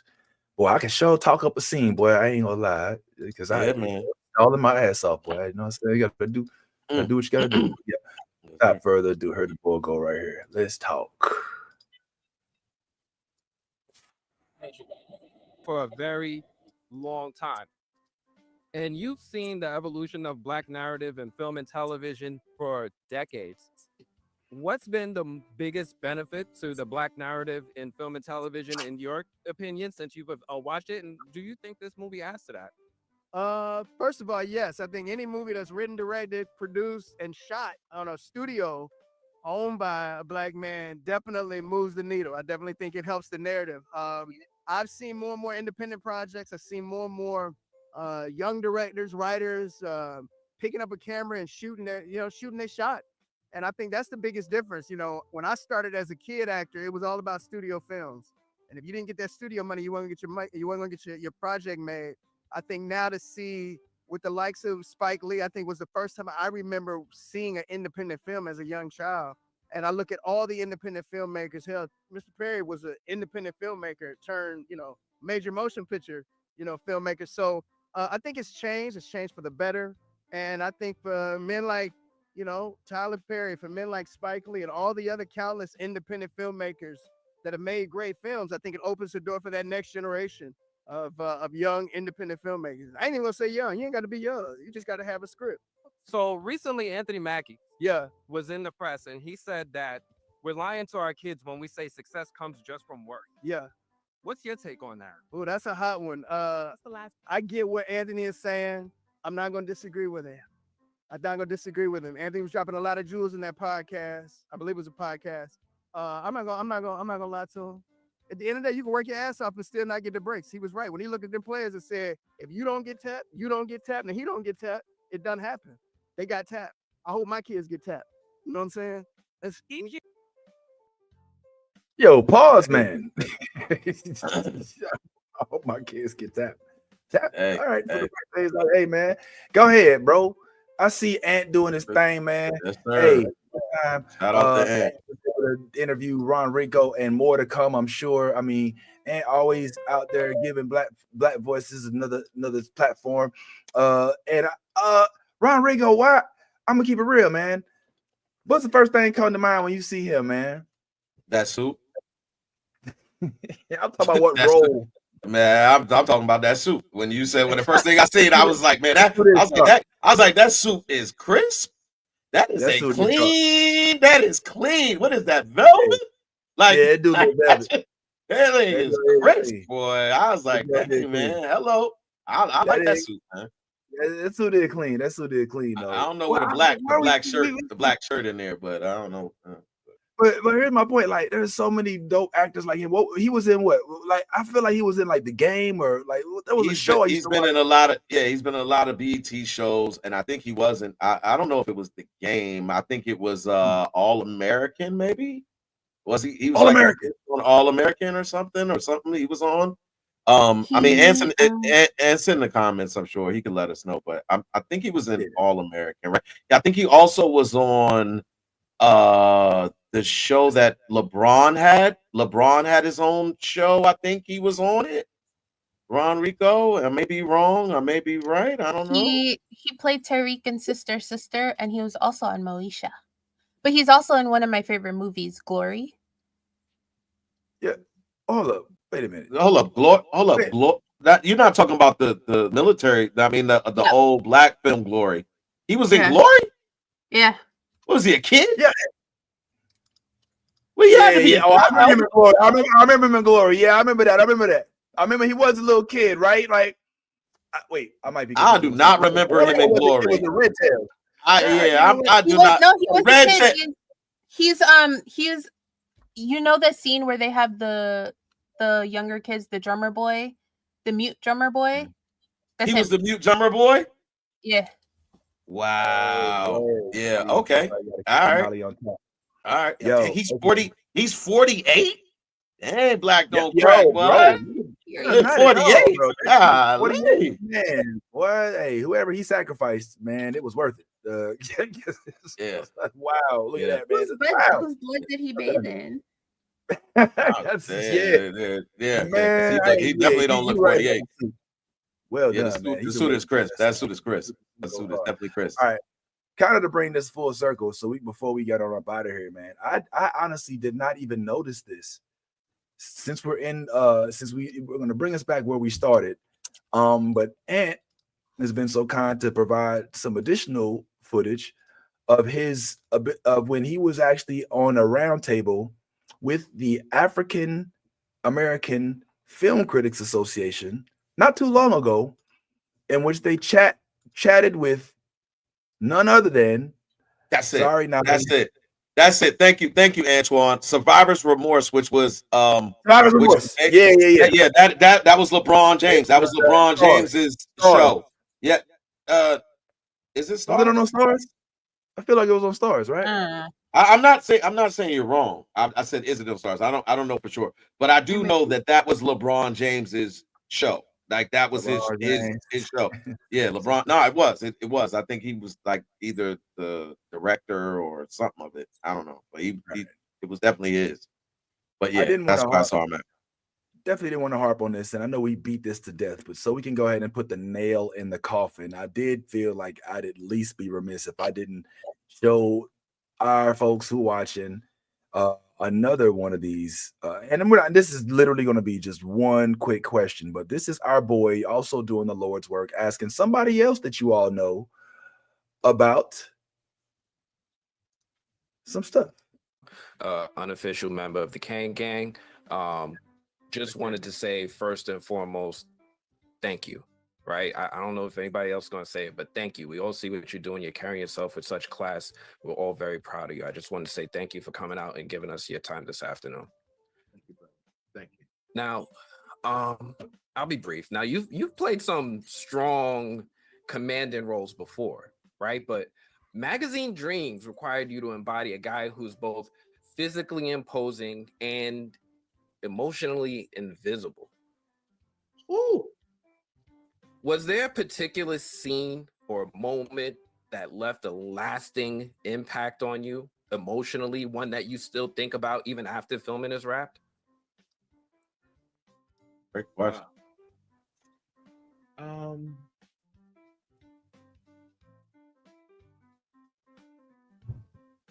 Yeah, I think so.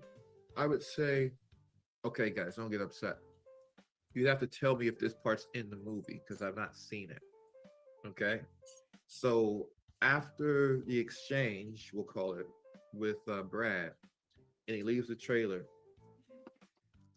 is there a walkout where we're just on Killian? Yes, I'm seeing head now. Okay, kind of. My brother says kind of. Okay, so I don't even know if it's in the movie, but I'll describe it, and then once I describe it, you guys will know if it's in the movie or not. So after the exchange between the two of them, he's walking out, and the thing about it is, and why I'm curious if it's in the movie, because it wasn't on the call sheet. Like we weren't gonna have that moment, right? Elijah saw what was happening in the where I was at in the room. We took it there. I mean, we didn't take it there, but you know what I mean? I was there, you know, and Killian was there, and Adam, the DP, kind of came in and was like, hey, I think we should, cool. Yeah, like, can you, they were very gentle. Like, can you, like, let's keep this. And I just want you to walk out and Adam's going to follow you. In that moment, for me, right, we talk about the American dream. He's literally everything he ever wanted was right there. And he actually got more than he bargained for. And he realizes it, right? And then he realizes that wasn't the game at all. You know what I mean? We're not talking about preferences or anything like that. It's just, it's manifested itself in the most real way. Connection, fame, you're right there. And the disappointment and the confusion, right? And the hurt of that, when he walks out, I remember Adam was right on Killian, and he just has me walk out, and he's just full of whatever it is, and all that thinking is happening in his head right there, right? We went one time, right? We were at the end of the day. He said, "Can you do this?" I said, "If you move the cat, let's go." Yeah, it wasn't that enthusiastic. I was just like, "Yeah, let's go." You know what I mean? But that moment, right, where like it's not always what you think. You feel me? Like from that moment, right? you begin to understand the world you thought you wanted is fucked, right? By your standards, right? If you like that world, sure, but it's fucked. This is an in-depth interview right here, boy. So I would encourage anybody to go ahead and check out the full. I think it's live. Is it live? It might not be live. I think it's on. Yeah, I think it's live already. It's live on on YouTube's as we speak. So the full interview is available. And Ant, who always does a good job of being in the fray when it comes to new things, is definitely on the ball as we speak, doing more media stuff. That boy will be out there, boy. You got to give Ant his credit, bro, because that man be working. That is a real big up. Yeah. All right, man. Hey, listen, bro. I gotta, I ain't gonna lie. I'm just about done. I ain't got much else to talk about. If anything interesting happening to y'all today, I mean, hey, I mean, not really related to what we talk about, but I was able to interview with the second oldest member of the Negro Leagues this week. That was pretty exciting. Period. I love sports football. Well, all right, I'll shut up. But I thought it was pretty exciting. I did see it. That was really cool. I'm proud of you. Yeah, man. I mean, the dude's 98 years old, and the exciting part about it was, we don't know how long this dude's going to be around. And I mean, he was in the same era, who played on the same fields, who was on the same teams as Jackie Robinson, Josh Gibson, who played across from Satchel Paige and others. Mm-hmm. But here's the exciting part.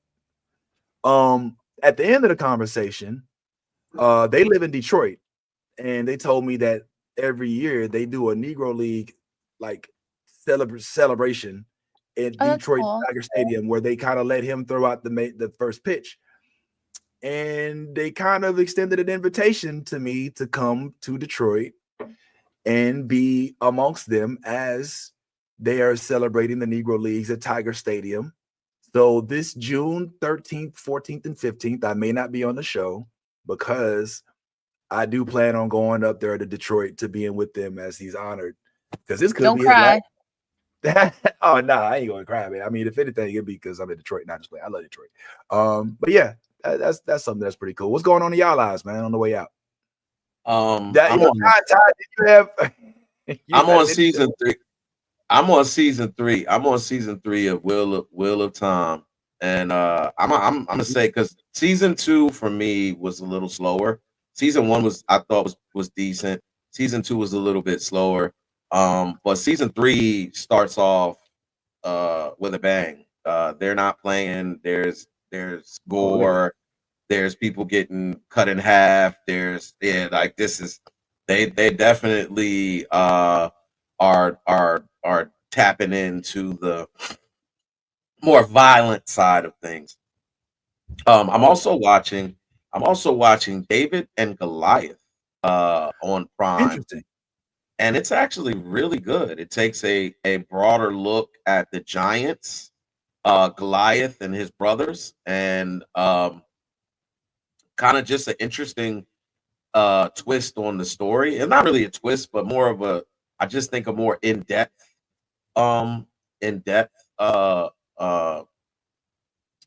look at the story of David and Goliath. And it's very entertaining. Let me see. I got to see Novocaine. I thought that was pretty good. That was a really you saw Novocaine? I did, and it was pretty damn good. I was like, really? Oh, okay, yes, yeah. You'd be surprised at how good it actually is. So Novocaine, I got to see that. New season of Power is up and running for those who are into Raising Canaan.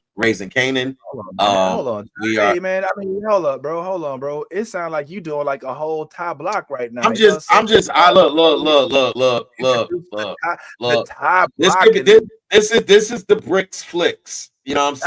I'm saying? have been so dope if I didn't do Get it. the twice. double. Get the double. No, yeah, right. The double. Yeah, you always got to get the double in there.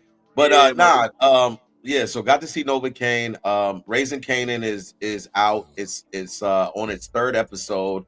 And for my Power fans, my Raising Kanan fans, Unique is the back. Unique is back. And he's got some vendettas and some debts that he needs to pay, and he's out here. Let me see, what else have I been watching? I watched 0 Day. I don't 0 Days or 0 Day. I'm currently watching that. I haven't watched it. It's 0 Day. That's the one with Angela Bassett. Angelina. Yes, Angela Bassett, that's no, not Angelina, but Angela Bassett. Bassett. And also Robert De Niro and some other notable actors as well. And that's so far it's been kind of slow. I think I'm on like the 3rd episode, and it's kind of like I'm just kind of riding with it. So I'm gonna see what that's about.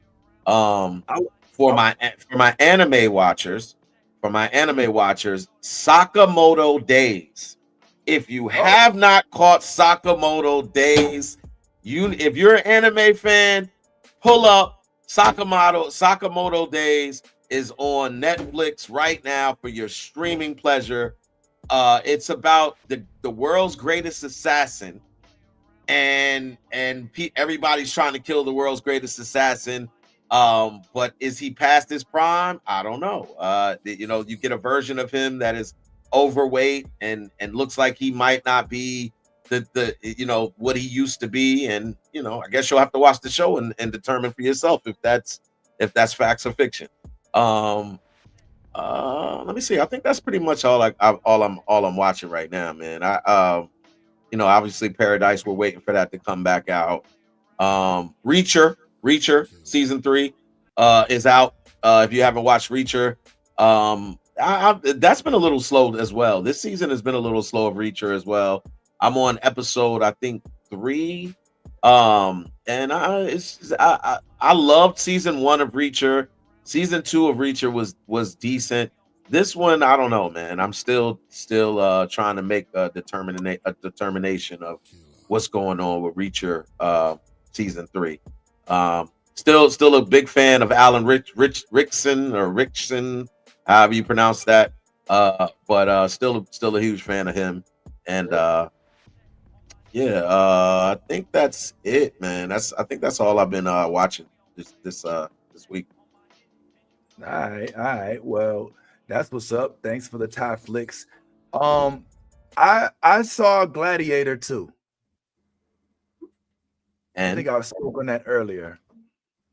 I've been waiting because I told y'all I didn't want to see Denzel trying to act in Rome in a Brooklyn accent, and I shouldn't have said that because, God damn it, even Pedro Pascal had a Brooklyn accent. like this movie, it wasn't Brooklyn, but I did have to remember, and then I think it was Nolly or Steph, maybe somebody put me in my place that was like, okay, so let me get this straight. You don't want to hear a Brooklyn accent, but a British accent is okay, or an Australian accent. Like these folks were in Rome. They didn't have these kind of accents. I'm like, yeah, all right, you got me. Good point. So I guess it felt forced. It was well done, but all that. But it was weird seeing Denzel, act. I ain't gonna lie, he was a little distracting. You know what I'm saying? But he did his thing, and the movie was okay. But I feel like it could have been done without. Like we could have went without a Gladiator sequel. Absolutely. And it would have just cemented how much of a classic Russell Crowe and Ridley Scott's original Gladiator was, because I still feel like that's one of the best movies of all time. Of all time. Up there with Braveheart. You a Braveheart fan too? Braveheart is one of my favorites. Listen, Sir William Wallace. Hold up, bro. Never take freedom. Oh, man. No. I mean, I know we shouldn't be. I know we shouldn't be celebrating. I know. Yeah, I know. Celebrate him. God damn it, that's one of the best movies ever. I watched a million times, really good. a fucking million times, and a million times I still watch one of the it. first times a movie was like 3.5 hours and you didn't complain about it. You was like, holy shit, you know what I'm saying? Right, well, give me more, give me more. Yes. Is that was solid in this movie? Okay, talk to me. Okay, Fernando, let's have a talk, Fernando. I didn't think the movie was that great. I thought the movie was I thought he held it down. I thought it was cool. But let's keep it real. Come on, man. You know what I'm saying? The fact that lady, that the gladiators okay, explain something to me real quick before we go. This is the part that kept messing me up. What's Fernando, that? since you're here and you're a fan, and y'all watched the movie, and we only got like 2 or 3 minutes.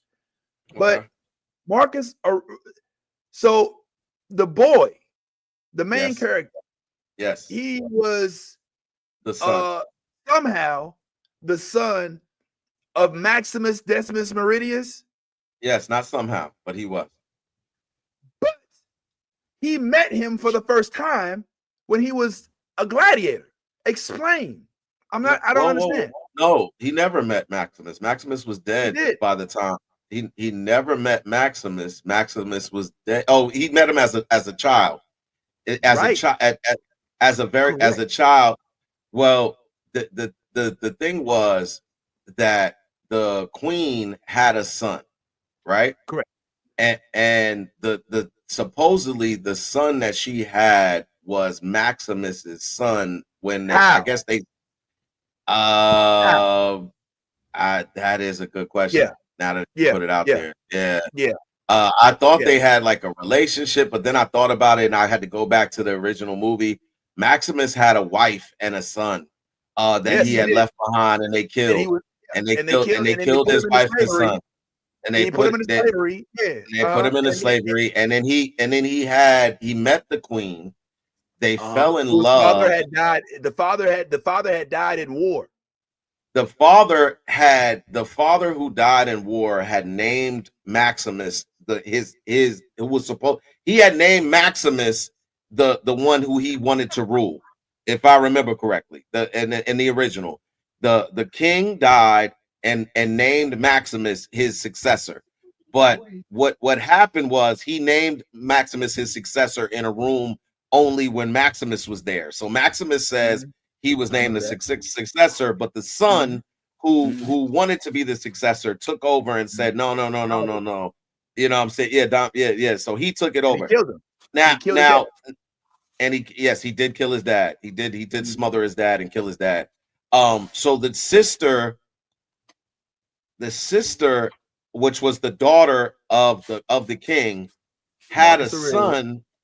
But I think it was, but look, the son, I think her and Maximus had an affair or was having a relationship, and the son was always Maximus's, but they didn't acknowledge it. They didn't acknowledge it. That doesn't make any sense.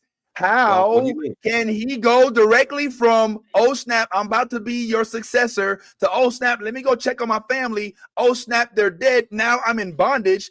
Somewhere within that, he impregnated this queen. No, it didn't make any sense. You know what I'm saying? I'm just saying, like, it didn't make sense. And they thought they were going to get away with it. But we got you. There's a big gaping loophole, a hole in this freaking plot that you did not put in there. And I'm just saying. I mean, he was in the castle. That's all I'm saying. So he was in the castle, but he had a dad, and he kept calling him dad. And he's like, "Oh, you look like him, you stand like him." He's like, "That ain't your daddy. That is your stepdad." I mean, it may very well have been his dad. Like, listen, infidelity was not out of the question in that era. So in my experience, one has to be closer in proximity to another. He was in the castle. He was literally in the castle. Bro. Go back and watch. There was she didn't have a kid. She didn't have a kid until Maximus came back from being a gladiator, from being in bondage and all of that years later. Remember that. There was no kid. That's why he was surprised. You have a son? Yeah. His name is what was his name? Didn't she name him something? I think it was oh shoot, I forget. Click. Man, you know I can't remember names, man. I don't remember either. But after Maximus's death, Lucian. Yeah, thank you. After Maximus's death, Lucian. she had to get Lucian out of the castle because the brother was gonna kill him. Lucian's out of the castle because we got to kill him. You know, we got to kill the show because we got 30 seconds left, but we won't be able to do our AI video. So appreciate everybody who watched. Everybody, thank you, Nolly. Thank you, Ty. Thank you, everybody in the comment section. Appreciate the homie and Yas for pulling up. Thanks for everybody on Twitch, Spotify, everything. Make sure y'all keep watching. And if you are a geek, go ahead, keep on being a geek. Even if you're a sick geek, go ahead, be a geek out loud. Let that geek flag fly. And all things, go ahead, let that geek flag fly. Whatever it is, deuces. Listen up. New Blood. Oh, hold on. Can I do it again? Hey, check out New Blood